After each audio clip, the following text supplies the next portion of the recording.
him a DNA test in the hospital. He didn't want it. I made appointments for DNA tests and have been on my way to pick this man up for the DNA test. He wants to give me stories. Oh, we don't. Why did you stay in the hospital for 3 days? Why didn't we take care of this 3 years ago? This evidence shows that he has a stack. He grew into it, but when he was born, it's genetic things about my son. I told him about it. Oh yeah. So if that ain't your baby, take your shoe off. Let me see your toes. You want to see my toes? Let me see. Take them off. You got on. Did you put on socks? I left school, walked 2 miles to a family's home, knocked on their door, no answer. Looked through the peephole, see shadows moving all around, parked myself on that concrete style for 4 or 5 hours till they had to come out. All right, let's dive into the drama. Ms. Davis steps up with all the confidence of a lioness. Absolutely sure Mr. Gilbert is the dad to little Corey. She throws a curveball by blaming his sister for all the paternity doubts. Oh, family drama. Gotta love it. Get ready, because Ms. Davis is about to spill the tea on their whirlwind romance. You say that you are convinced beyond a shadow of a doubt Mr. Gilbert is your son Corey's father. You feel the only reason Mr. Gilbert is denying paternity is brainwashed and manipulated by his meddling sister. Yes, Sharon. Here comes the love story. Grab your popcorn. Ms. Davis reminisces about their romance that sprinted from 0 to baby in no time flat. They were all about love at first sight, and suddenly, baby plans were on the table. But hold on, the plot thickens as doubt starts to shadow Mr. Gilbert's mind next. We met in my old neighbor. It was like love at first sight. We was friends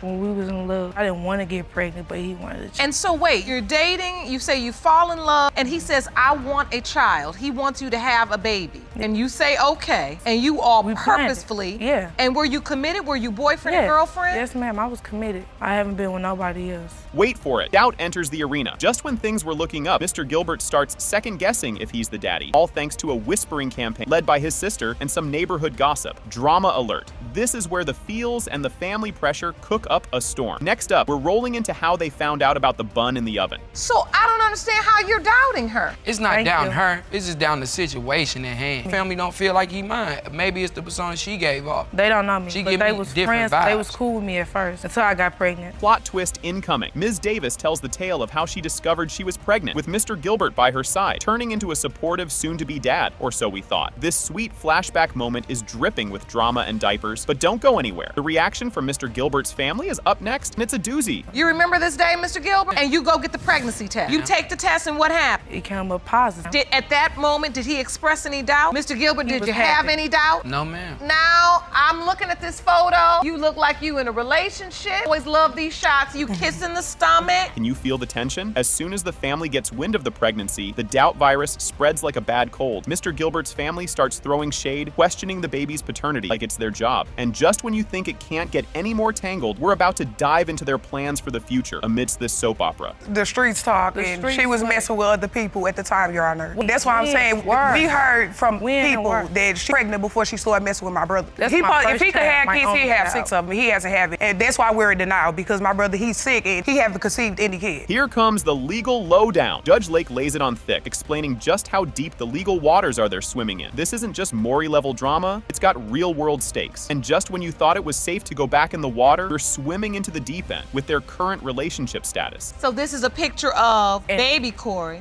You say his dad on the other. As a child. And you say you see the resemblance? They just don't like me, so of course they're not gonna like me. It's not about like. He asked me, did the baby look like him? I told him, no, I don't think that's your baby. Ever seen a relationship as roller coastery as this one? They're not just on again, off again. They're maybe make another baby on again. As they hash out their current romantic turbulence, hold on to your popcorn, because the DNA results are coming and it's about to be a blockbuster reveal. Working on a relationship. Yeah, what I heard, she was pregnant right now by another man. Did you just say, Miss Jones? Yes, ma'am. That you heard Davis was pregnant right now? Man. Ain't you trying to make another one? Oh, okay. If it's pregnant by me, then yeah. But I ain't heard about this other person. You letting her lie? That's what I heard. I'm not nobody. And here it is, the grand finale. The DNA results are in. And guess what? It has been determined by this court. Mr. Gilbert, you are the father.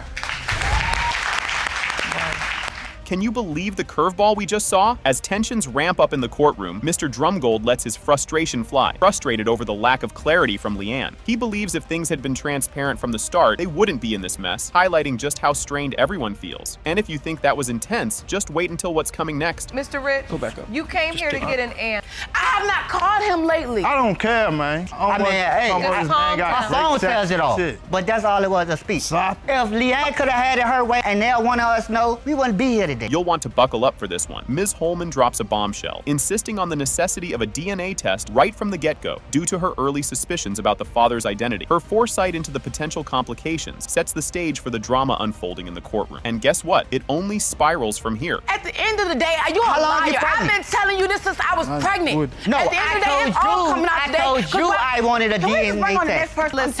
I told you. Holman. Did that just flip the script or what? Judge Lake steps in to acknowledge Mr. Rich's emotional struggle, lauding his maturity and honor amid the chaos. This moment underscores the court's attempt to maintain dignity and respect despite the swirling turmoil. And just when you think you've caught your breath, the next moment will knock the wind out of you. Mr. Rich, I am so happy you turned around and came back. I know how painful this is for you. I don't want you to get so angry that then you have come in here honor. You have shown a level of unconditional love that everybody in here. Here's where things get even spicier. Enter Mr. Matthews, a new potential father, throwing another wrench into the already complicated paternity puzzle. Sudden introduction adds layers of intrigue and emotion, thickening the plot considerably. The courtroom's about to get even more heated, so keep your eyes peeled. Mr. Matthews into the courtroom. Mr. Rich, calm down.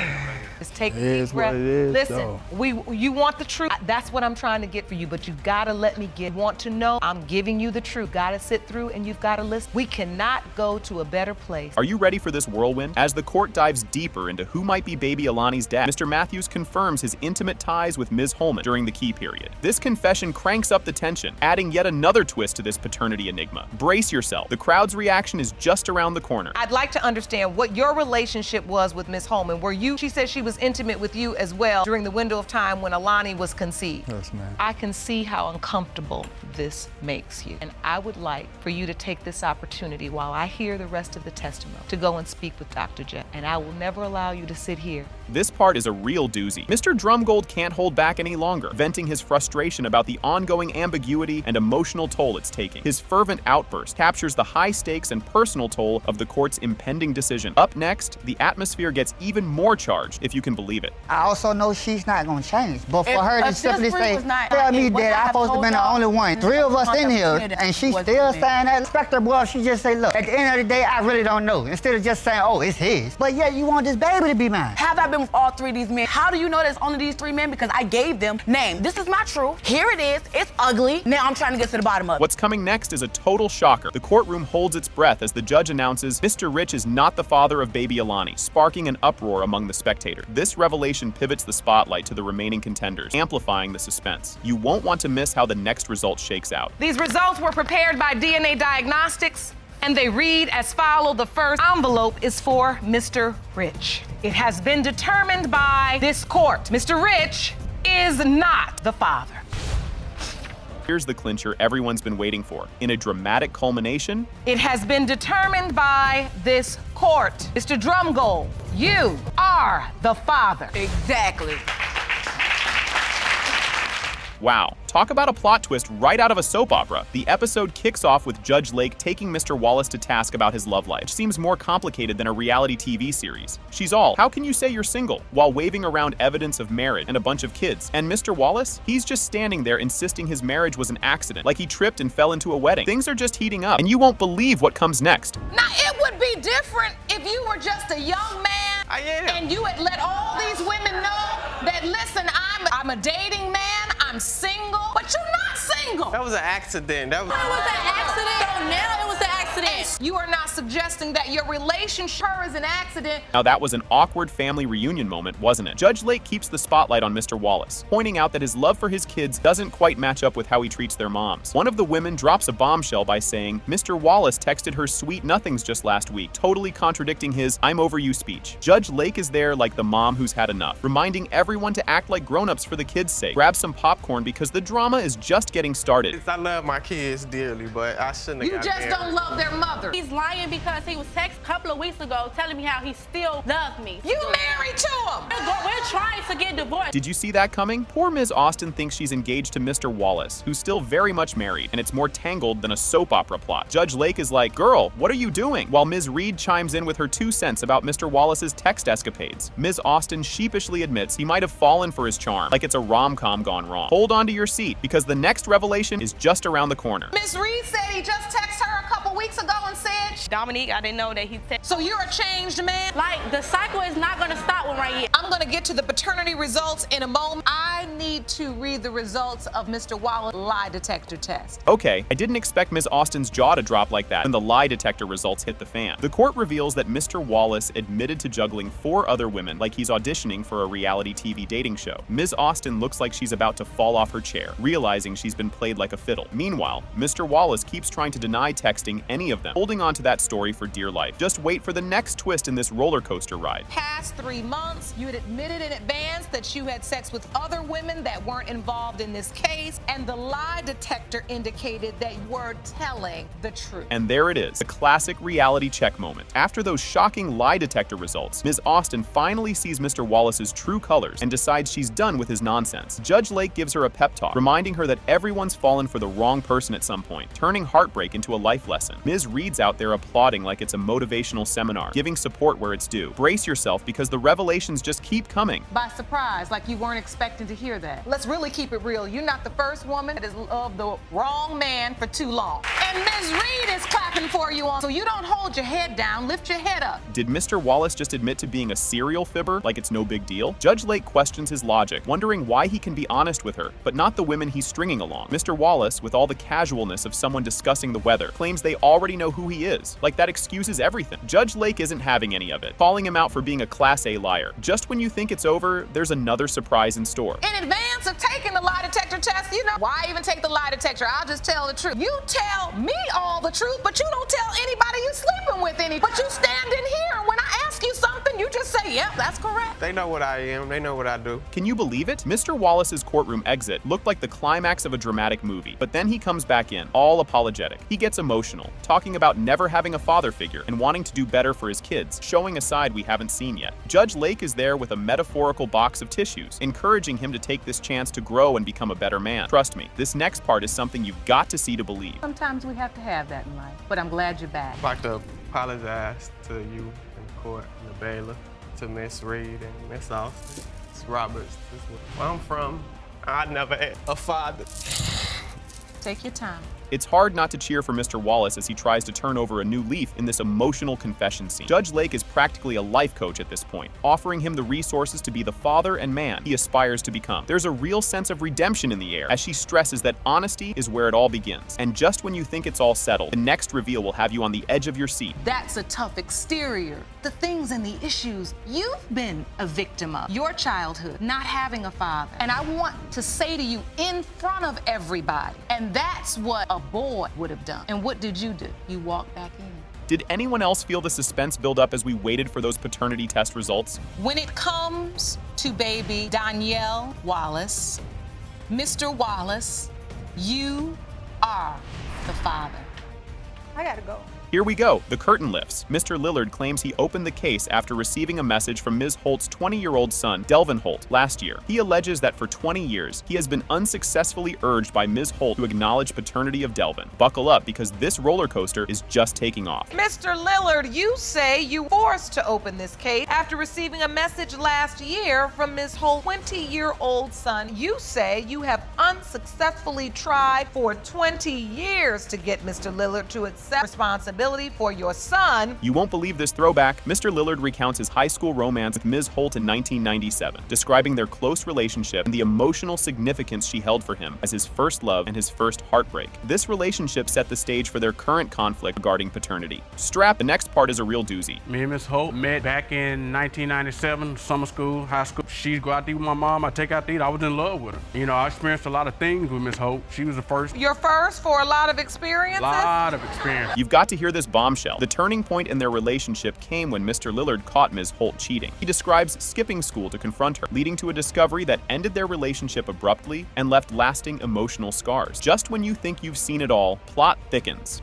Oh, it's a very sunny, bright day. Just decided not to be at school. Wasn't in none of our classes. We usually meet up, and so I tell you what, let me skip school myself. I left school, walked 2 miles to a family's home, knocked on their door, no answer. Looked through the peephole, see shadows moving all around, parked myself on that concrete style for 4 or 5 hours till they had to come out. This twist is juicier than a primetime soap opera. Ms. Holt admits to having tested another man for paternity, revealing that Mr. Lillard was not the only potential father she considered. This complicates the case by suggesting multiple possible relationships during the conception period. Hang tight, the next revelation is a head spinner. I was already pregnant before that even happened. And you gonna sleep with somebody else? No, Gather, thank you very much. And you know that we was having unprotected sex, so therefore you cannot deny and say that. From the mouth of the babe himself, Delvin speaks about his desire for closure and the impact of Mr. Lillard's denial on his life. He expresses a need to confirm his paternity, to move forward emotionally, highlighting the personal stakes involved in the case. Up next, the intrigue escalates. Don't blink or you'll miss it. Your Honor, my mom has always told me he was my father. Basically, came here to let him know I don't need a father,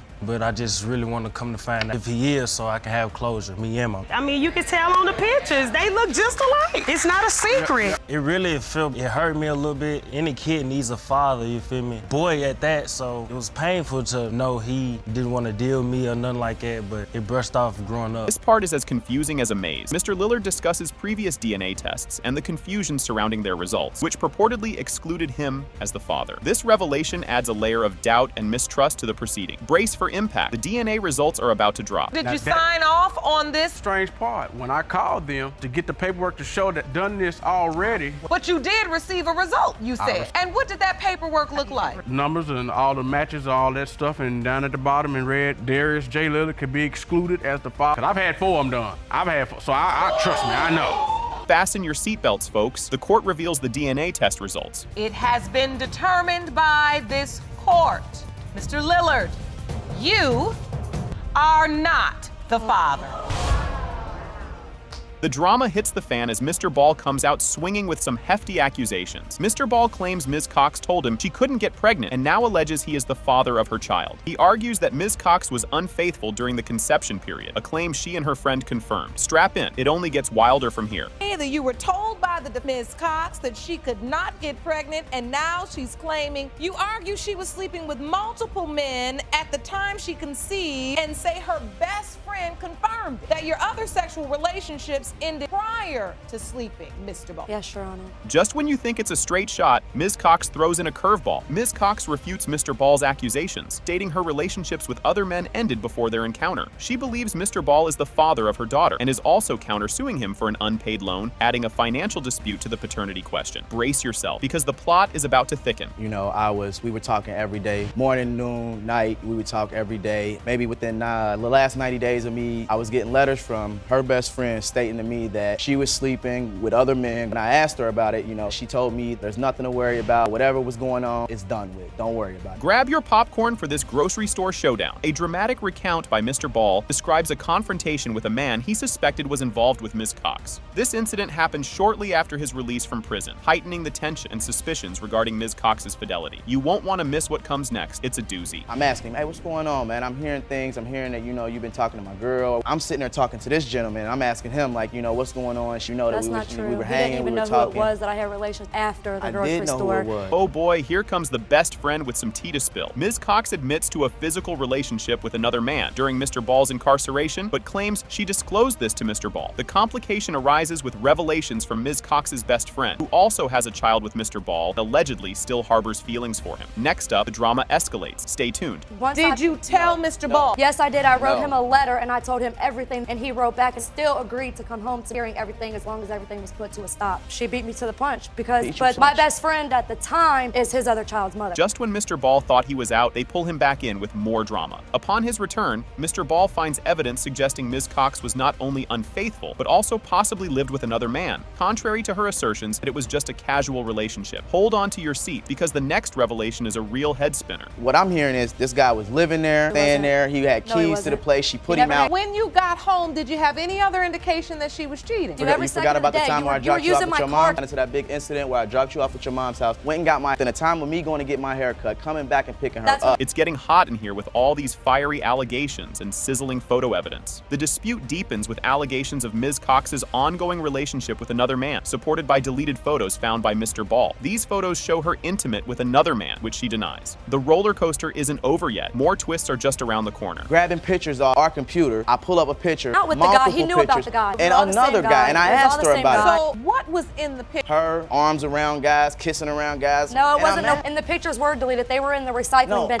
He was looking for a reason to argue. Pictures were not even uploaded by me. They were uploaded by his child. Cue the dramatic music because the birth story is about to unfold in full melodramatic glory. As Ms. Cox recounts the birth of their daughter and Mr. Ball's initial support, she highlights his refusal to sign the birth certificate due to doubts about paternity, which he later voices openly. The saga continues, and you're not going to believe what happens next. And when it came down to signing the birth certificate, he wouldn't. He would not sign the birth certificate because he said he wanted to make it. I want to make it hard for you, but yet I'm there. I offered him a DNA test in the hospital. He didn't want it. I made appointments for DNA tests and have been on my way. This man for the DNA test, he wants to give me stories. Oh, why didn't we take care of this 3 years ago? Witnesses step up to the plate, each adding their own flavor to this spicy story. Witnesses, including Mr. Ball's fiancé and mother, provide their perspectives, hinting at a complex web of relationships and ongoing disputes affecting their views on the child's paternity. Gear up, because the testimonies are about to drop some bombshells. What do you know about this situation? From when me and him got together, right away an issue. The first day he came down my house, he was outside honking her horn, screaming, crying. I feel like the child is just a pawn to get him back. Everything is about him and her. It's not about the baby. Always about Jesse and... A moment of truth arrives with all the subtlety of a marching band in a library. The climactic moment arrives as the judge reads the DNA test results. Mr. Ball, you are her father.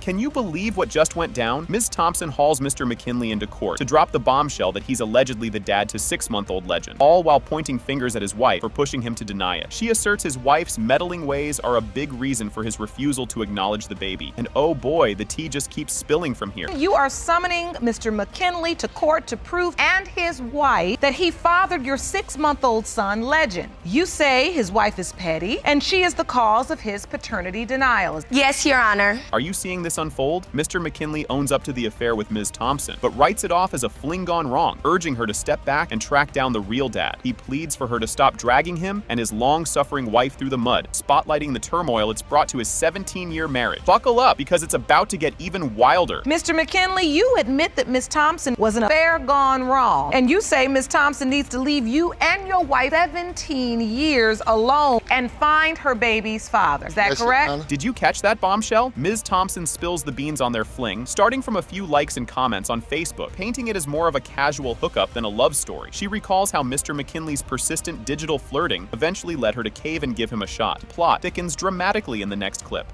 I was on Facebook. He was always liking my pictures. He was commenting on my pictures. He was always trying to get attention, to be noted. One day, I finally gave him a chance because he was real thirsty. I gave him a chance because I was like, okay, I want to go out on a date. So I haven't even started. So there ain't, I'm gonna let them hang themselves. Okay, let her get the story out, then I'm going to I'm gonna let them hang Kinley. I want to hear your side. Because like I said, I'm 25 and I'm just trying to tell you the story because you asked me. How wild was that confession? During a heated exchange, Ms. Thompson admits they sometimes threw caution to the wind during their hookups, hinting this recklessness might explain her pregnancy. The conversation heats up as accusations fly about Mr. McKinley capitalizing on her being tipsy one night. Trust me, you ain't seen nothing yet. I dated him. We had rap in common because I rap, and I write music. I took him to the studio and sexual encounter. Protected ourselves majority of the time. I had been drinking. We had messed around. I wasn't sober enough to make the right decisions. That's a lie. He took advantage of that. That twist was unexpected. A fiery debate erupts over their flirty social media antics, with Mr. McKinley accusing Ms. Thompson of making the first move, which spiraled into the mess they're in now. The courtroom erupts into chaos as everyone chimes in, and the drama gets dialed up to 11. The next moment is even more jaw-dropping. I post a picture of me leaving the studio. Ms. Thompson got in my DM. now. When you gonna bring me to the studio? I said, well, I don't know. Do you rap? He like, yeah, she rap. I said, well, okay. He can barely talk. I live today. You know what? Then the next day,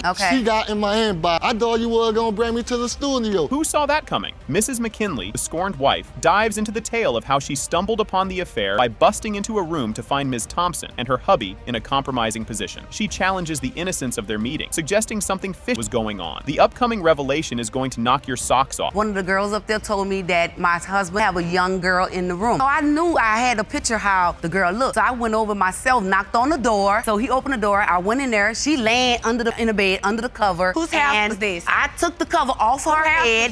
Damn, what's going on? He like, what we doing music? Sit down. I'm like, no, I won't sit down. Our music in the bed, under the cover. This just keeps getting juicier. Ms. Thompson recounts a wild trip to New Orleans with Mr. McKinley, where she was introduced to his whole family, suggesting things were serious between them. She reflects on their complex relationship, admitting it was deeper than she initially let on. Brace yourself, because there's more drama ahead. Me and him ended up going to New Orleans, and I met his entire family. Because how was it that he was able to take me to his? You were going places. I went to New Orleans with him, regardless of struggle. I was struggling, and I had somewhere to go. But if he want, I was with him, so he introduced me to his family, his sister, his cousin. I went swimming. I'm talking about it's like I'm his girlfriend. You know? But in my mind, I'm like, okay, this man too old. But at the time, it's fun right now because I'm young and I'm enjoying his company. Can you feel the tension in the room? In a pivotal moment, Ms. Thompson points out a peculiar genetic trait, their child's overlapping toes, which she claims links Mr. McKinley to the paternity. This genetic clue throws another layer of intrigue into the ongoing paternity saga. The tension is about to explode. Stay tuned. Let me tell you something. I called him in the hospital on the second day because I looked at my child and I said, dang, I'ma own up to that. I did not want him to be the father, but my child sure do got a lot of. This evidence shows that he has a stack. He grew into it, but when he was born, it's genetic things about my son. I told him about it. Oh, yeah. So if that ain't your baby, take your shoe off. Let me see your toes. You want to see my Yeah, toes? let me see. Take them off. You got on, did you put on socks? The overlapping of toes, and it didn't come from you. He admitted that it affects an estimated 10% of the population. What a turning point. The judge steps in to address the swirling emotions and relational chaos, stressing the importance of clear communication and mature handling of the situation, especially for Little Legend's sake. The emotional climax is just around the corner. Don't go anywhere. First, I wanted you to get the chip off your shoulder because I thought maybe after you got it off, we could get to really who you are